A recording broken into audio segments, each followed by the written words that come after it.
Bonjour, nous revoici pour le cours sur Philippe Roth et pour la fin de la deuxième partie concernant la fiction romanesque. Et donc, nous allons voir aujourd'hui le rapport que la fiction entretient avec l'impossible, avec la faculté de croire, avec le rêve. Et pour cela, je reviens sur la fin du roman, qui est une happy end, puisque tout au long du roman, on a l'impression que la démocratie américaine est en train de basculer dans le despotisme et la tyrannie. Et rien de tout cela ne se produit, puisque Philippe Roth rétablit l'histoire, il rétablit les élections après la période chaotique que vivent les États-Unis, et Roosevelt est élu, et à ce moment-là, les États-Unis rentrent en guerre, et tout reprend le processus historique normal. Ce qui fait dire que finalement, le roman de Roth n'est pas du tout une dystopie, mais simplement une uchronie, une sorte de parenthèse temporelle. Toutefois, cette fin en happy end suscite beaucoup d'étonnement auprès des chercheurs, et la plupart d'entre eux s'étonnent de cette fin qui, pour eux, n'est pas bien travaillée ou ne correspond pas véritablement à l'esprit du roman. Je crois en fait qu'il n'en est rien, que cette fin n'est pas du tout vraisemblable, et que ce retournement de situation est parfaitement voulu par Roth, et que ce retournement de situation si miraculeux, si soudain, si peu vraisemblable, est en fait parfaitement voulu par Philippe Roth. Parce que je crois que ce qu'il veut démontrer, c'est que la littérature est un garde-fou, certes, mais que la littérature aussi permet de croire à l'impossible, et que finalement, la littérature, la fiction, permet d'entretenir le rêve et la foi dans la démocratie. Dans un premier temps, on va effectivement s'intéresser à la personne qui fait basculer à nouveau le roman dans le happy end. Et cette personne-là, c'est Madame Lindbergh. Alors, elle a été jusqu'à présent un personnage extrêmement secondaire, totalement caché par la figure charismatique et emblématique de son mari, Lindbergh, pro-nazi. Et l'auteur décide de la mettre en avant à ce moment-là. Qu'est-ce que cela signifie ? C'est-à-dire que quand les masques tombent, les tyrans se révèlent, effectivement, mais quand les masques tombent, les héros se révèlent aussi. Et on s'aperçoit que Madame Lindbergh, qui a été emprisonnée par le gouvernement Wheeler, finit par s'échapper et contacter une radio libre, et elle diffuse un message à la radio. Et finalement, cette Madame Lindbergh est vue comme une héroïne.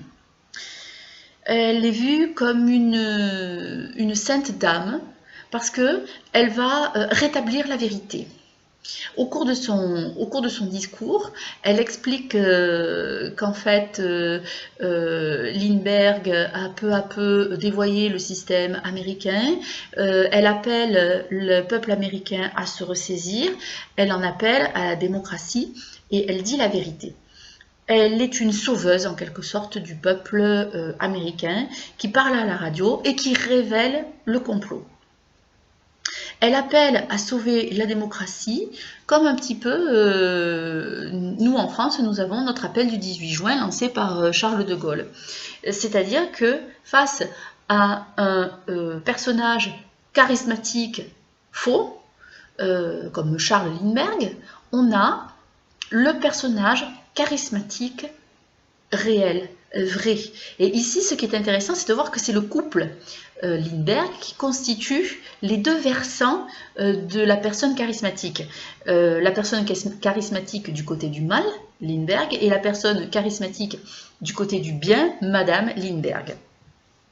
Elle appelle à réinstaurer les institutions démocratiques. Elle est vue comme une sainte parce que finalement son parcours est très proche de la Vierge Marie, c'est-à-dire qu'elle a perdu son enfant, qu'on le lui a enlevé, qu'il est peut-être mort ou élevé par les nazis. Donc elle a vécu tout un tas d'épreuves terribles et finalement sa parole va prendre une toute autre résonance à l'intérieur du roman. Il ne faut pas oublier que Madame Lindbergh est présentée pour la première fois par Roth comme une femme de lettres, c'est un poète. Et finalement, c'est le poète qui réveille et qui éclaire le peuple américain. Et cette idée-là, on l'a déjà chez Aristophane, qui explique que finalement c'est le poète, plus que le philosophe, qui est là pour secouer et éduquer les citoyens des démocraties. Puisque Aristophane sent très bien qu'il a un devoir pédagogique et civique envers ses concitoyens quand il écrit ses pièces de théâtre comiques. Donc ici, Madame Lindbergh réveille et éclaire le peuple, mais ce n'est plus la figure d'un homme, c'est la figure d'une femme. Et vous allez tout de suite comprendre pourquoi je vous ai fait étudier la Statue de la Liberté au tout début de notre étude sur Philippe Roth, puisque en fait, si vous reprenez bien tout ce qui se produit au cours de cette discussion à la radio, eh bien on retrouve en fait exactement tous les symboles de la Statue de la Liberté. C'est une femme qui éclaire et réveille le peuple en pleine nuit, en pleine ténèbres. Donc vous voyez le parallèle qui se fait assez facilement avec la Statue de la Liberté. C'est une femme de lettres et elle s'appuie sur la démocratie, comme la Statue de la Liberté s'appuie sur le livre, la Constitution des États-Unis, et puis évidemment la symbolique de la flamme, de la connaissance, du savoir, etc. À partir du moment où elle intervient, tout reprend sa place. Roosevelt va être élu, la démocratie américaine se remet en route, ce n'est plus du tout l'état d'urgence qui règne, le peuple américain redevient souverain et à nouveau la foi en l'Amérique, en la démocratie et le rêve sont rétablis.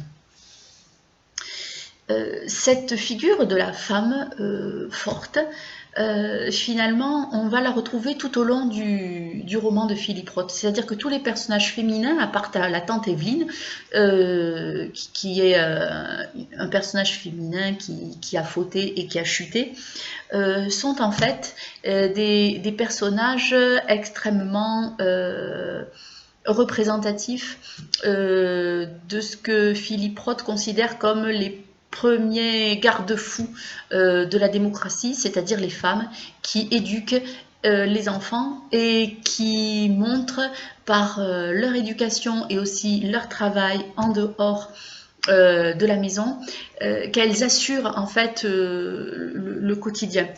Cette image de la femme de valeur, on la retrouve en fait dans l'Ancien Testament.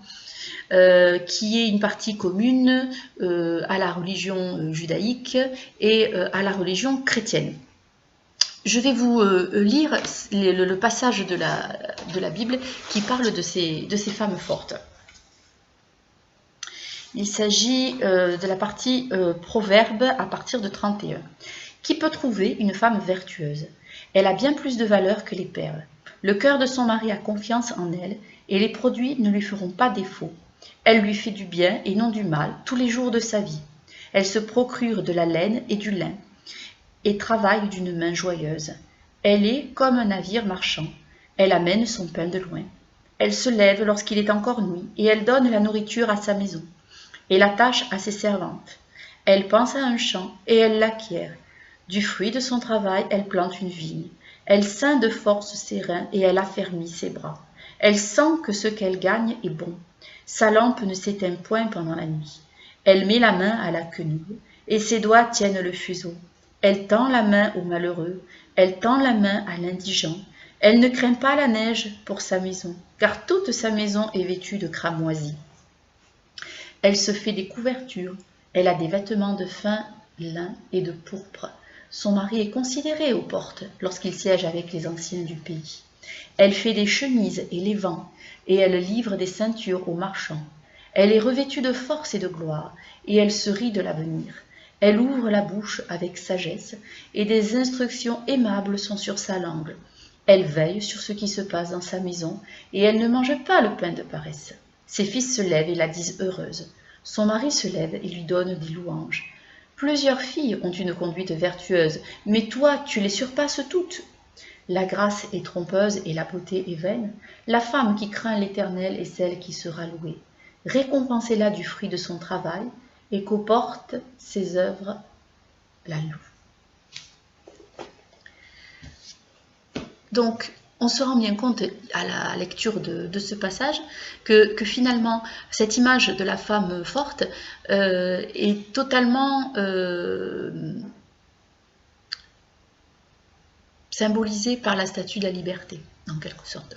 Et quand on lit ce passage, on pense bien sûr à Bess Roth, qui est une femme exemplaire, mais on pense aussi à Mrs. Wishno, qui est morte, brûlée. C'est-à-dire qu'on pense à ces femmes qui ne cessent de tout faire pour leur progéniture, pour leur mari, pour la patrie, finalement. C'est le premier modèle qu'un enfant a du patriotisme, aussi curieux que cela puisse paraître.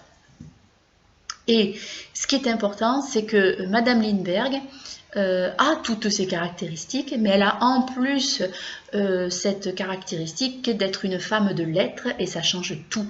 C'est-à-dire que pour Philippe Roth, l'homme de lettres est vraiment celui qui est à suivre dans une démocratie. Alors, pas tous les hommes de lettres, hein, parce que je pense bien sûr à Céline, qui est un auteur parfaitement antisémite et raciste. Mais les hommes de lettres, de manière générale, vont avoir cette image de flambeau, de porteur de flambeau, comme la statue de la liberté.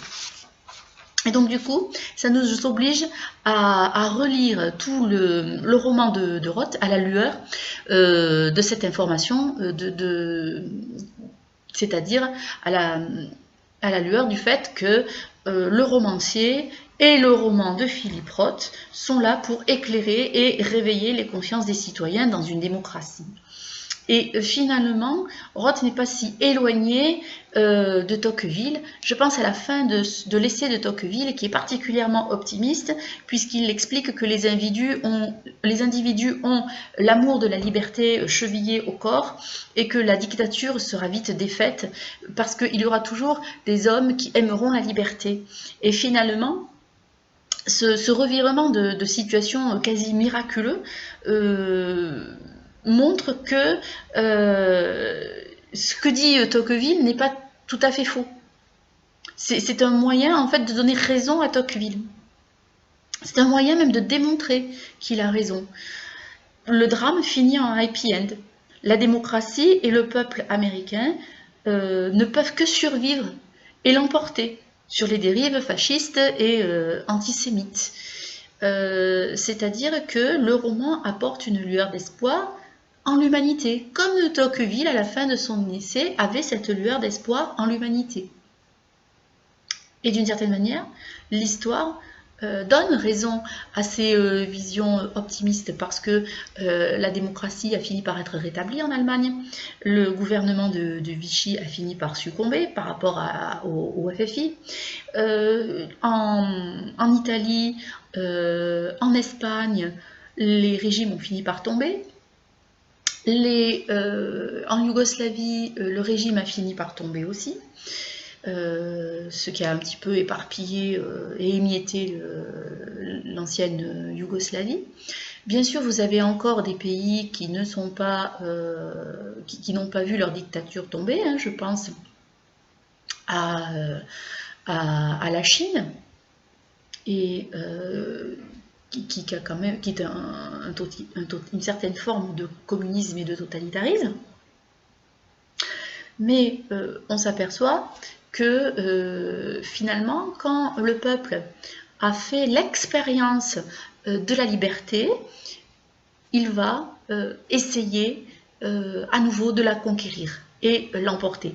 Quand le peuple n'a pas encore fait l'expérience de la liberté, hein, c'est le cas en Chine, puisqu'ils sont passés directement de l'Empire au communisme, à une dictature, donc ils n'ont jamais fait l'expérience de la liberté, donc c'est très difficile peut-être à établir.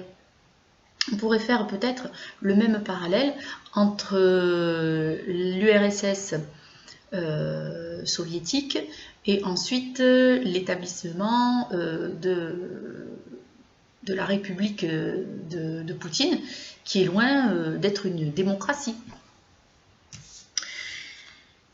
Donc finalement, on ne peut avoir que des raisons positives d'espérer, et c'est pour ça que ça ne peut pas finir en drame, parce que le peuple américain a conscience de sa liberté. Donc, c'est parce qu'il y a des sources de lumière et d'espoir à l'intérieur même de la démocratie, y compris quand elle tombe au plus bas, qui font que la dictature ne peut pas s'établir. Et je vais vous faire un petit peu la liste de toutes ces lueurs d'espoir contenues dans le roman. D'abord, il y a à la fois des citoyens ordinaires. Je pense bien sûr à Hermann Rost, qui a foi dans la démocratie américaine. Je pense aussi à la famille Cucuzza, italienne, qui a fui l'Italie fasciste pour s'installer aux États-Unis, donc qui espère en la démocratie américaine. Vous avez la transmission de cette foi aux enfants, c'est-à-dire Hermann Roth qui transmet sa foi à Philippe. Vous avez la culture commune qui permet d'établir des liens entre les générations, mais aussi entre les communautés. Vous avez le choc du réel ou de la vérité pour Sandy. Le meurtre de Winchell déjà permet aux gens de se désillusionner, de voir un petit peu la vérité. Mais quand Sandy va chercher avec son père le petit Seldon, est obligé de traverser le Kentucky et entre en contact avec la réalité, c'est-à-dire le massacre organisé des Juifs, et bien à ce moment-là, il se rallie à ce que dit son père. Vous avez les grands hommes comme Roosevelt ou LaGuardia qui sont là aussi pour éclairer les autres individus, les autres Américains, les autres citoyens. Vous avez la résistance qui s'organise de tous ces hommes-là. Vous avez l'entraide par-delà les générations et les communautés, c'est-à-dire la bonté humaine à l'intérieur de ce peuple-là. Et vous avez bien sûr la dernière source d'espoir, c'est le romancier, le narrateur Philippe, qui éclaire et réveille le lecteur par l'empathie qu'il crée au moyen de cette pseudo-autobiographie, puisque finalement on vit, nous, lecteurs, la métamorphose du régime démocratique américain à travers les yeux d'un enfant issu d'une famille juive ordinaire, qui appelle à l'empathie. C'est-à-dire que le lecteur prend conscience qu'il pourrait être ce juif ordinaire finalement, parce qu'il n'est pas si différent de Philippe.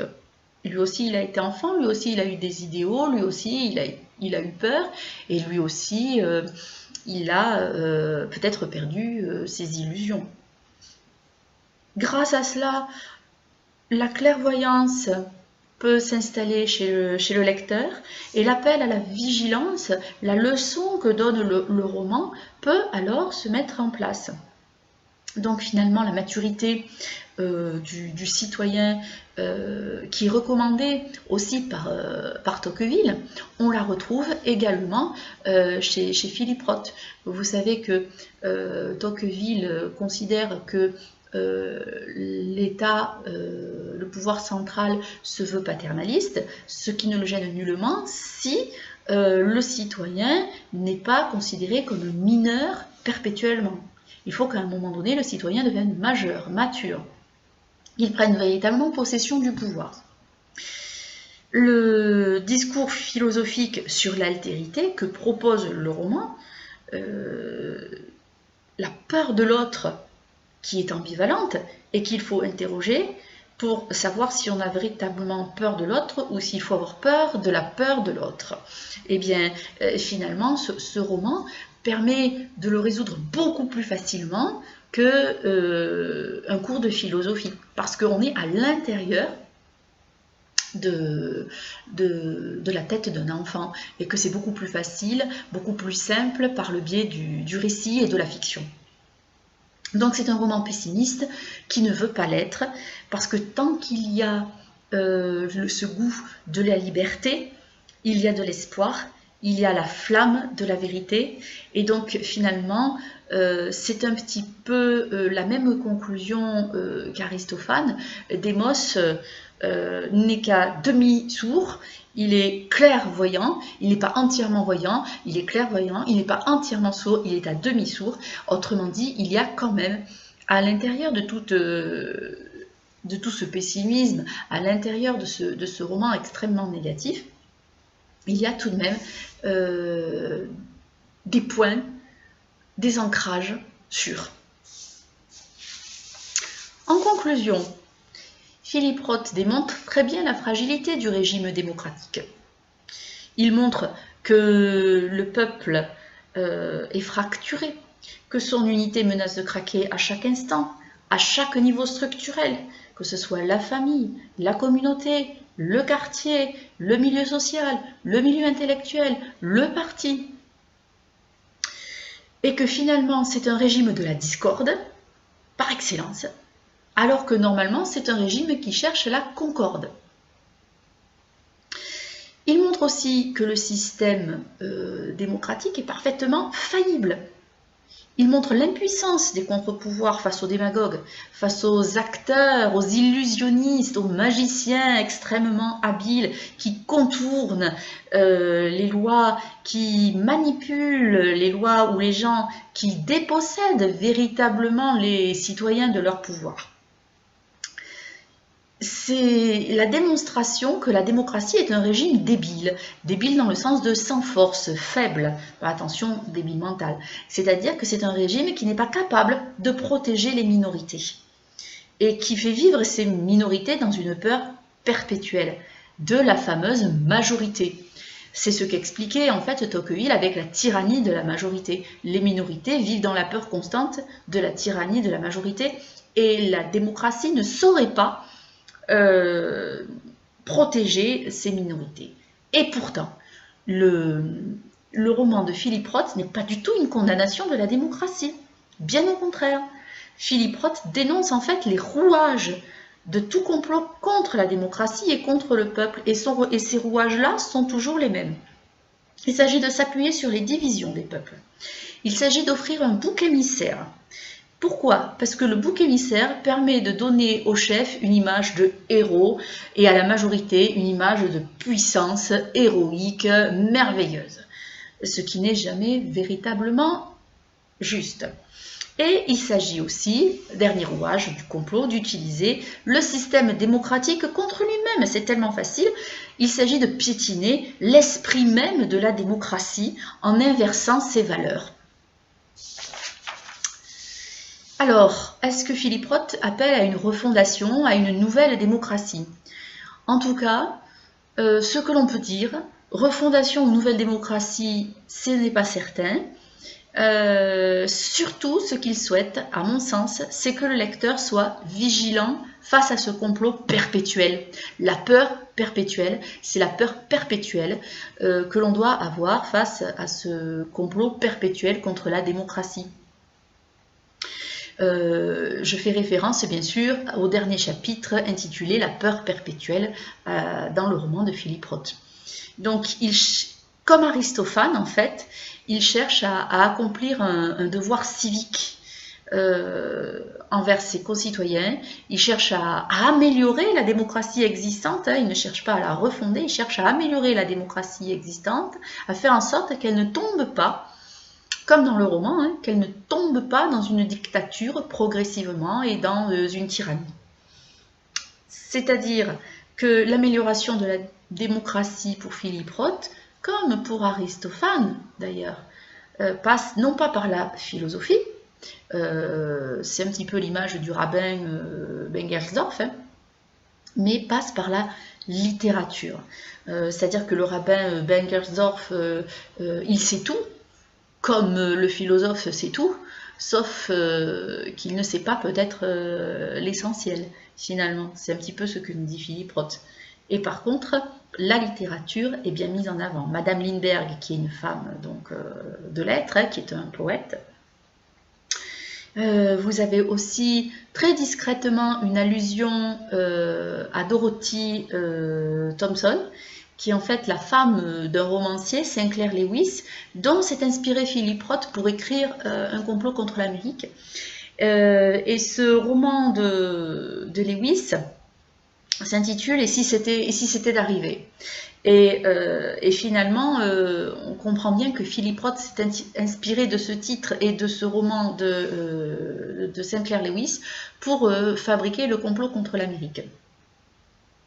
Et cette femme, Dorothy Simpson, en pleine réunion bundiste, a une réaction extrêmement courageuse, puisqu'elle rit aux propos du chef, et qu'elle dit qu'elle a parfaitement le droit d'utiliser son droit constitutionnel de rire de la bêtise de ce qui est en train d'être dit, puisque c'est Mein Kampf, mot pour mot. Autrement dit, elle rit, elle se moque d'eux, et elle dénonce en quelque sorte les propos parfaitement fascistes des bundistes. Donc elle a une réaction déjà de personnes éclairées, et elle éclaire déjà le peuple américain. C'est la femme d'un homme de lettres. On en revient toujours à cette importance de la littérature à l'intérieur du roman. Et puis nous avons le roman en lui-même, qui est une fiction, qui permet justement d'interroger à la fois le réel, d'interroger le possible et d'interroger le rêve. Donc il s'agit véritablement, par la lecture, d'améliorer le citoyen ordinaire. Voilà pour cette fin de cours sur le complot de l'Amérique. J'espère que tout va bien pour vous et vos proches. À très bientôt, j'espère.